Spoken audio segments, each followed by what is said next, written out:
Good morning students, जय हिंद। मैं Vipin sir और जीविका ज्योमेट्री क्लासेस में आपका एक बार फिर से स्वागत है।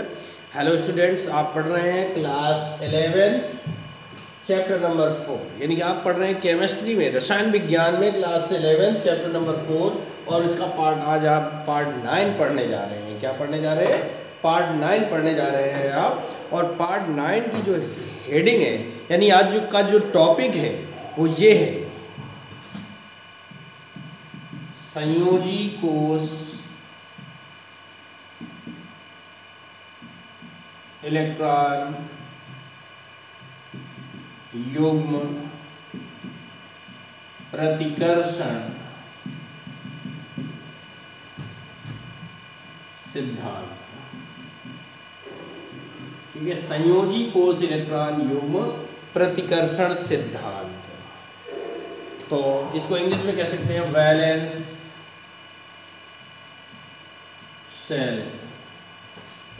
सेल इलेक्ट्रॉन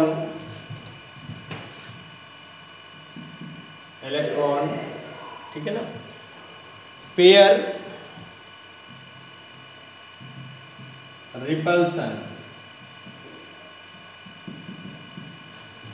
थ्योरी, यानी शॉर्ट में VS EPR सिद्धांत।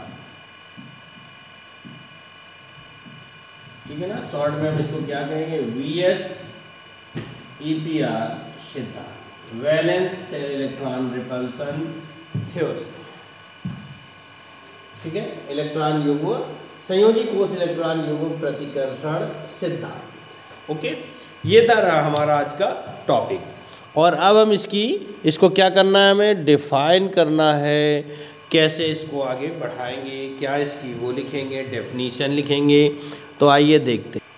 तो देखिए इसमें क्या हम इसको डिफाइन करेंगे कि इस सिद्धांत का प्रतिपादन, इस सिद्धांत का प्रतिपादन, ठीक है ना, इस सिद्धांत का प्रतिपादन सर्वप्रथम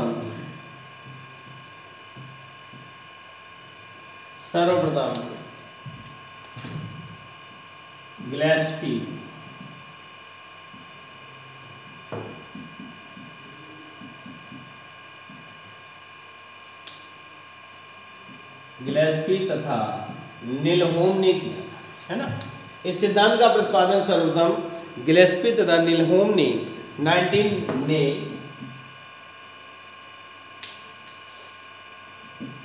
1957 में किया था।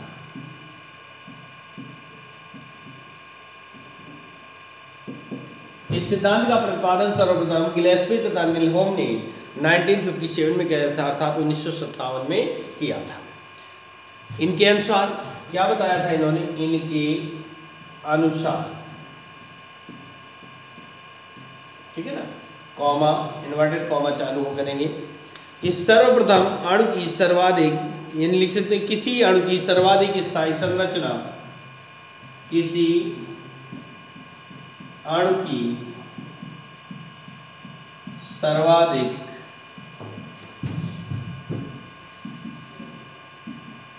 स्थायी संरचना, किसी अणु की सर्वाधिक स्थायी संरचना वह होती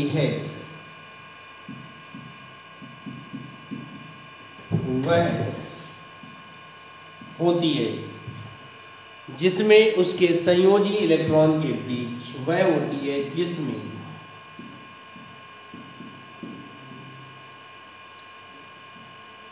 उसके संयोजी इलेक्ट्रॉनों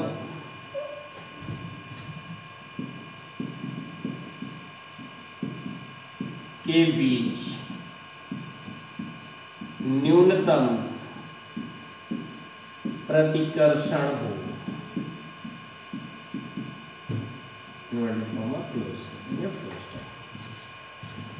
क्या कह रहे हैं कि इनके अनुसार किसी अणु की सर्वाधिक स्थायी संरचना वह होती है जिसमें उसके संयोजी इलेक्ट्रॉनों के बीच जो प्रतिकर्षण बल कार्य कर रहा है वो सबसे कम होना चाहिए, अर्थात न्यूनतम होना चाहिए। अगर ऐसी कंडीशन है तो क्या होगा, भैया कि अणु की स्थायी संरचना प्राप्त होगी। ठीक है ना, किसी भी अणु की स्थायी संरचना प्राप्त होगी। अर्थात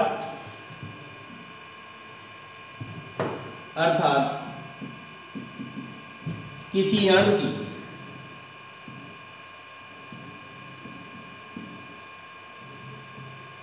की ज्यामितीय संरचना निम्न बातों पर निर्भर करती है।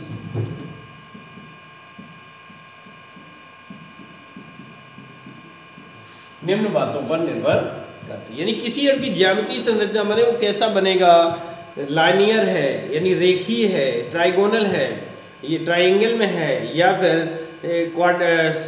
समचतुष्फलकीय है, कैसी कंडीशन में है, उसकी ज्यामितीय स्ट्रक्चर का अध्ययन जो है हम यानी संरचना निम्न बातों पर निर्भर करती है। नंबर 1 है, नंबर 1 है, क्या नंबर 1 है, अणु के मध्य परमाणु, यानी जो भी अणु दिया गया है, अणु के मध्य परमाणु के संयोजी कोष में, अणु के मध्य परमाणु के संयोजी कोष में उपस्थित इलेक्ट्रॉन युग्मों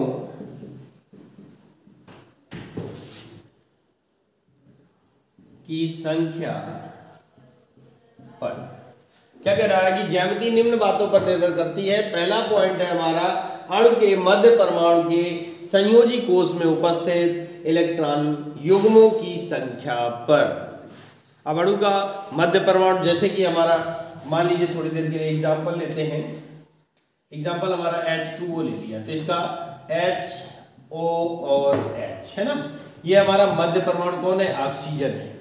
अब इसकी बाहरी कक्षा में कितने इलेक्ट्रॉन होते हैं, तो आपको पता है 6 इलेक्ट्रॉन होते हैं ऑक्सीजन की बाहरी कक्षा में, ठीक है ना, और इसमें कितने वो बनेंगे, 3 पेयर बनेंगे, है ना, 3 पेयर बनते हैं। तो क्या कह रहा है कि अणु के मध्य परमाणु के संयोजी कोष यानी बाहरी कोष में उपस्थित इलेक्ट्रॉन युग्मों की संख्या, युग्म माने पेयर होता है, जोड़ा होता है ना, इलेक्ट्रॉन युग्मों कितने पेयर हैं, 3 पेयर बन रहे हैं, की संख्या पर डिपेंड करता है। ठीक है ना, अगर कम है तो उसके अकॉर्डिंग डायग्राम बनेगा, ज्यादा है तो उसके अकॉर्डिंग डायग्राम बनेगा। ठीक है ना, ये था। नंबर 2 पर चलते हैं। नंबर 2 है इलेक्ट्रॉनों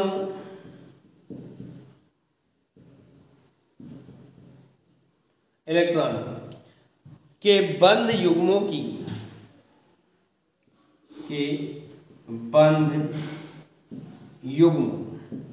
यानी इनको हम बॉन्ड पेयर कहते हैं, क्या कहेंगे, बॉन्ड पेयर की संख्या पर, यानी कि इलेक्ट्रॉनों के बॉन्ड पेयर कितने बॉन्ड बन रहे हैं उनकी संख्या पर अणु की ज्यामिति यानी संरचना निर्भर करती है। ठीक है ना। नंबर 3 है, नंबर 3 है अनाबंधित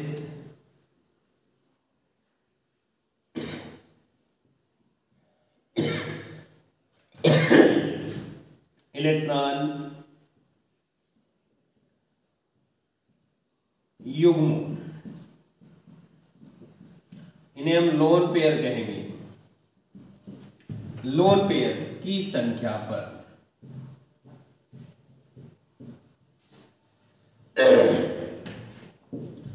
यानी अनाबंधित इलेक्ट्रॉन युग्मों की संख्या पर भी किसी अणु की ज्यामिति निर्भर करती है, अर्थात उसकी संरचना निर्भर करती है। नंबर 3 अगला है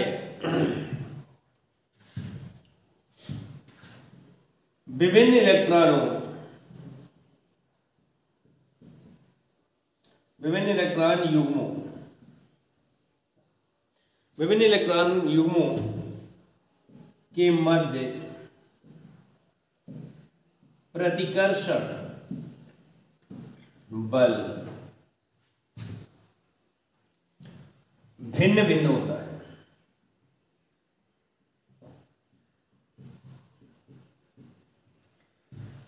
प्रतिकर्षण बल भिन्न भिन्न होता है। कैसे?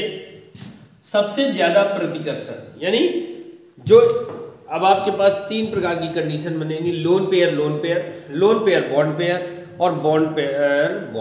ठीक है, इन युग्मों की संख्या पर जो प्रतिकर्षण बल लगता है, यानी एक दूसरे से दूर हटाने का जो बल लगता है, वो जो है भिन्न भिन्न होता है। क्या होता है? भिन्न भिन्न होता है। अर्थात उसको हम किस प्रकार से लिखेंगे? देखिए कि सबसे ज्यादा प्रतिकर्षण LP माने होता है लोन पेयर। ठीक है ना? LP माने होता है लोन पेयर के मध्य आकर्षण। लोन पेयर कौन होते हैं? अनाबंधित इलेक्ट्रॉन युग्म। कौन से होते हैं?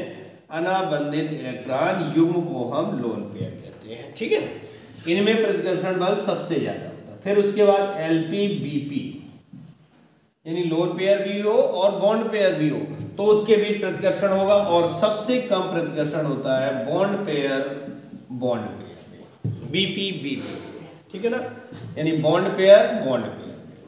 ऐसी कंडीशन पर प्रतिकर्षण सबसे न्यूनतम और इसके बीच प्रतिकर्षण सबसे अधिक। बॉन्ड पेयर क्या होते हैं? ये। लोन पेयर क्या होते हैं? ये वाले LP। ठीक है ना? आया समझ में? अब इसके बाद हम इसके एग्जाम्पल्स में चलते हैं। कितने एग्जाम्पल्स देखते हैं। ठीक है, तो इसको अभी हम साफ करते हैं। नोट कर लिया होगा, समझ में आ गया होगा। नहीं आ रहा तो आप हमें कमेंट बॉक्स में पूछ सकते हैं।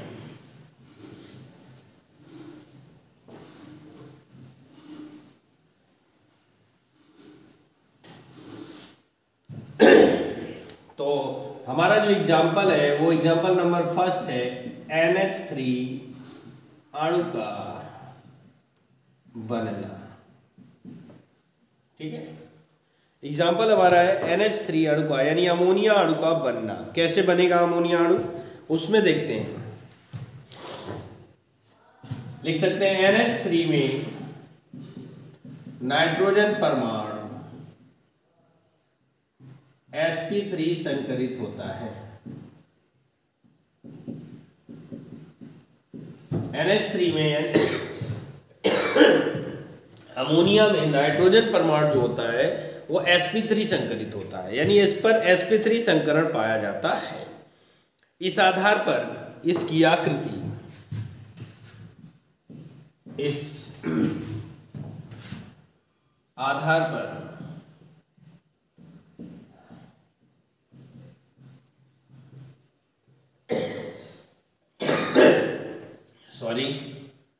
NH3 की आकृति समचतुष्फलकीय होनी चाहिए। समचतुष्फलकीय होनी चाहिए। ठीक है, NH3 में नाइट्रोजन परमाणु sp3 संकरित होता है, और sp3 संकरण में जो आकृति होती है वो समचतुष्फलकीय होती है। कैसी होती है? समचतुष्फलकीय होनी चाहिए। और बंध कोण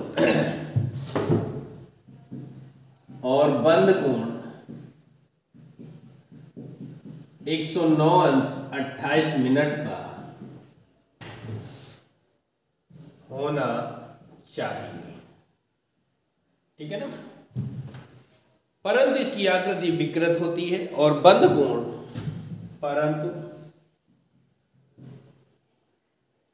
इसकी आकृति विकृत होती है। विकृत का मतलब क्या होता है? देखिए, कह रहा इतना होना चाहिए था, बट ऐसा नहीं है। कह रहा आकृति विकृत है, विकृत होती है, और बंध कोण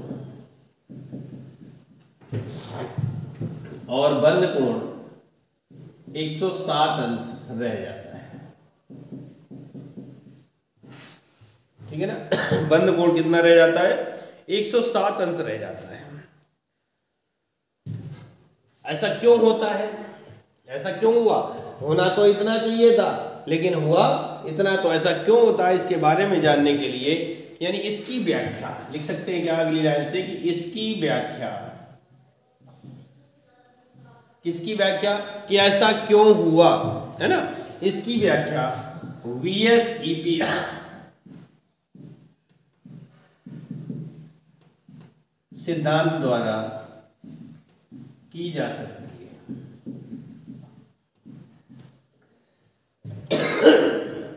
यानी इसकी व्याख्या, यानी 107 अंश क्यों रह गया, आकृति विकृत क्यों हो गई, इसके बारे में इसकी डिटेल हम VSEPR सिद्धांत के अनुसार कर सकते हैं। नंबर 1, NH3 में 3 BP, NH3 में 3 BP व 1 LP इलेक्ट्रॉन है।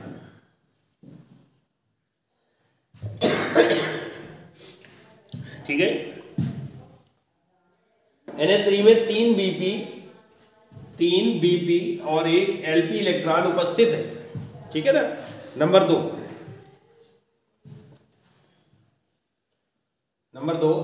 LP इलेक्ट्रॉन, LP माने लोन पेयर इलेक्ट्रॉन,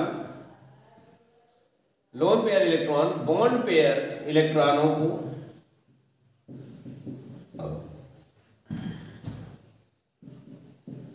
को अधिक आकर्षण बल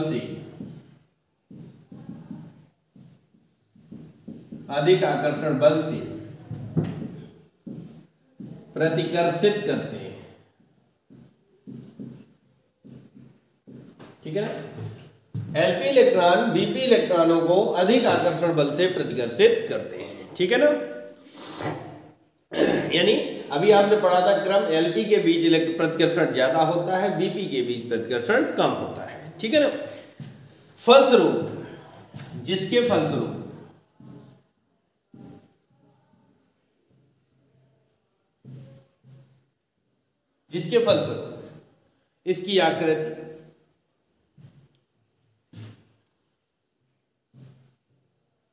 इसकी आकृति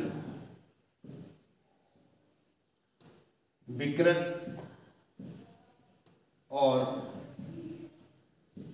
बंद कोण 107 अंश रह जाता है। ठीक है ना, 107 अंश रह जाता है।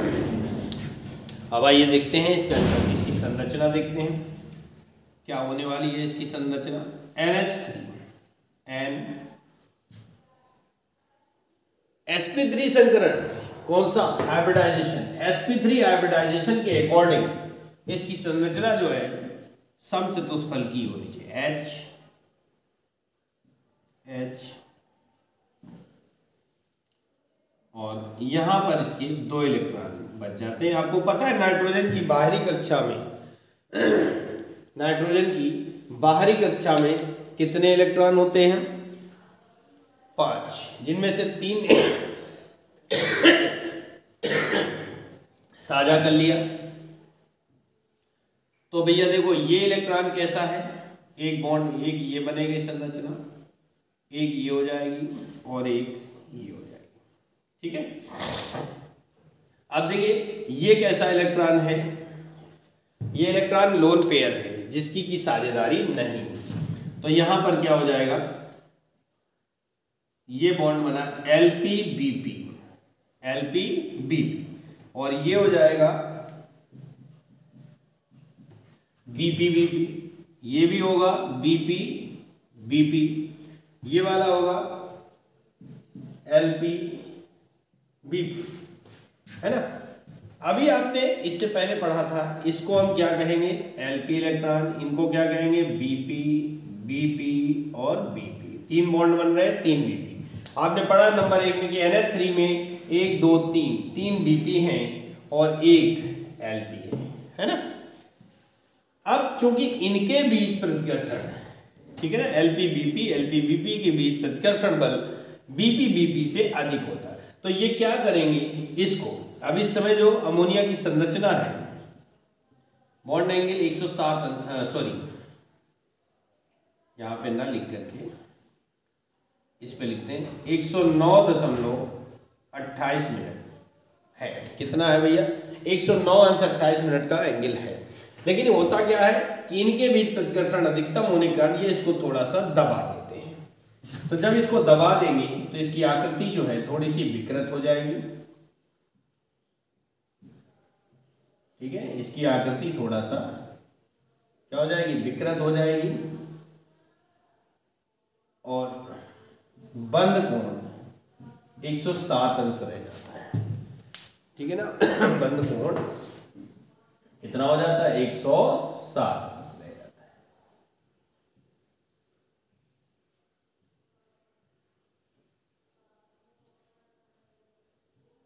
ऐसी संरचना आ जाती है। ऐसा क्यों हुआ ये आपको हमने डिटेल में बता दिया है। ठीक है, अब चलते हैं इसका दूसरा एग्जाम्पल लेते हैं। यानी इसको हम साफ करते हैं।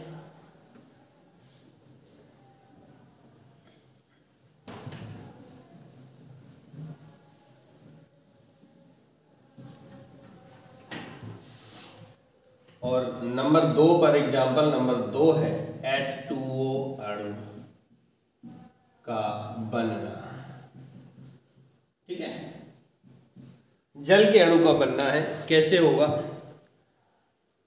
लिख सकते हैं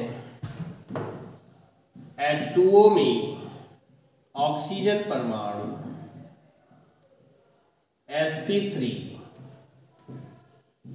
संकरित होता है। ठीक है ना? H2O में ऑक्सीजन परमाणु जो है वो sp3 संकरित होता है। किसके द्वारा होता है? sp3 संकरित होता है ना? sp3 संकरित। इस आधार पर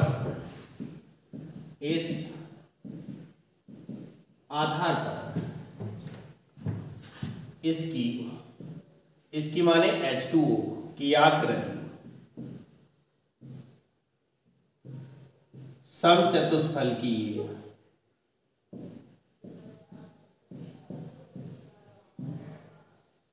समचतुष्फलकीय और बंद कोण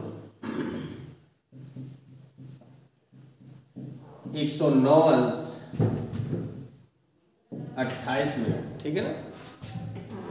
109.28 मिनट का होना चाहिए, है ना? परंतु इसकी आकृति विकृत होती है और बंद कोण 104.5 अंश रह जाता है। ठीक है, कह रहा है H2O यानी जल में ऑक्सीजन परमाणु जो है वो sp3 संकरित होता है। कैसा होता है भैया? sp3 संकरित होता है, जिसके आधार पर इसकी जो ज्यामिति है वो समचतुष्फलकीय होनी चाहिए और इनके बीच जो बॉन्ड एंगल बन रहा है वो 109.28 मिनट का होना चाहिए। बट ऐसा होता नहीं है। कह रहा है ऐसा है नहीं, क्योंकि इसकी आकृति जो है वो विकृत हो जाती है, यानी चतुष्फलकीय नहीं रह जाती, थोड़ा बहुत टेढ़ी मेढ़ी हो जाती है। पर और जो बंद कोण है वो 109.28 मिनट से लेकर के 104.5 अंश रह जाता है। ऐसा क्यों होता है? इसकी व्याख्या हम VSEPR सिद्धांत द्वारा कर सकते हैं। तो यहां लिख सकते हैं इसकी व्याख्या VSEPR सिद्धांत द्वारा की जा सकती है। ठीक है ना? इसकी व्याख्या VSEPR से यानी valence shell electron pair repulsion theory द्वारा की जा सकती है। कैसे करेंगे ये भी हम देखते हैं, आपको बताते हैं। नंबर 1, ठीक है ना? नंबर 1 क्या है हमारा? कि नंबर 1 क्या है हमारा H2O में, ठीक है ना, H2O में काय में H2O में यानी जल के अणु में 2 Bp में 2 Bp तथा 2 Lp इलेक्ट्रॉन उपस्थित होते हैं, ठीक है भैया। 2 Bp तथा 2 Lp इलेक्ट्रॉन उपस्थित होते हैं किसमें H2O में, 2 Bp होते हैं और 1 Lp इलेक्ट्रॉन उपस्थित होता है।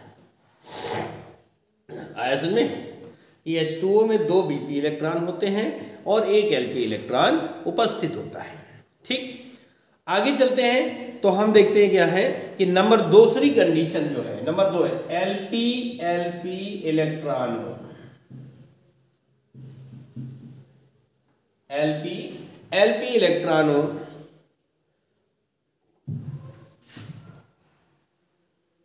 ऐसा न लिखो, ऐसा लिख दो Lp के मध्य प्रतिकर्षण सर्वाधिक होता है,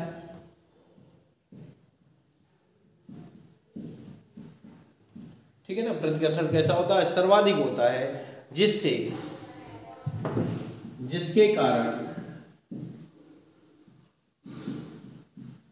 कारण बंद कोण सिकुड़कर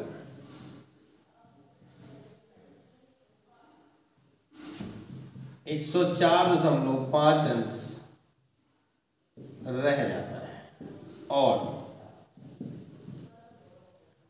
के मध्य प्रतिकर्षण सर्वाधिक होता है, जिसके कारण बंद कोण सिकुड़कर 104.5 अंश रह जाता है, ठीक है।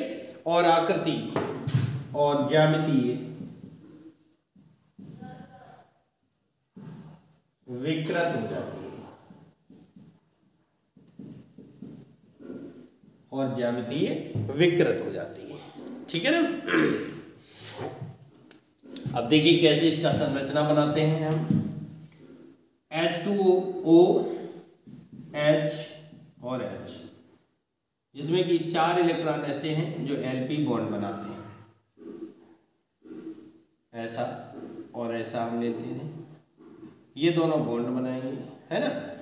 तो अगर हम इनके बीच देखें तो आपने पढ़ा कि 2 Lp 1 2 और 2 Bp, तो ये जो बॉन्ड एंगल बना, ये थोड़ा सा इसको ऊपर ले लेते हैं,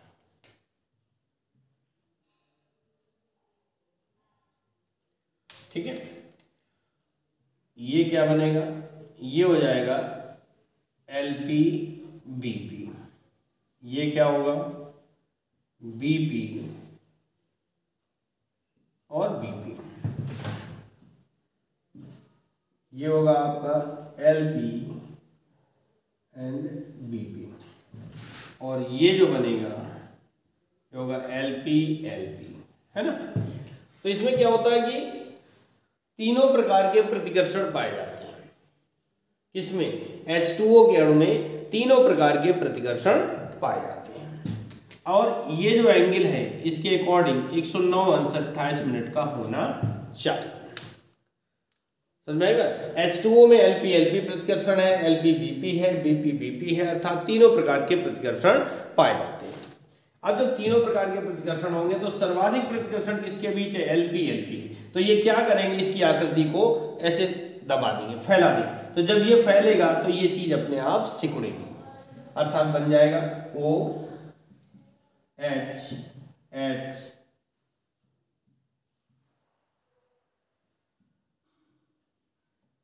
ठीक है।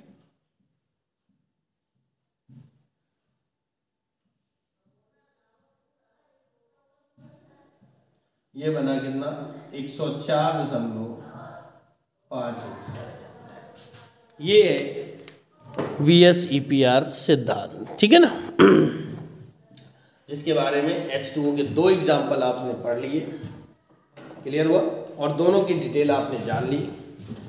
किस तरह से बनते हैं। 2 एग्जाम्पल से आपको VSEPR थ्योरी कंप्लीट हो गई होगी और इसी के साथ इन एग्जाम्पल्स के साथ हमारा पार्ट 9 भी कंप्लीट हो जाता है। अब पार्ट 10 जो होगा वो अगले टॉपिक पे आएगा, ठीक है ना।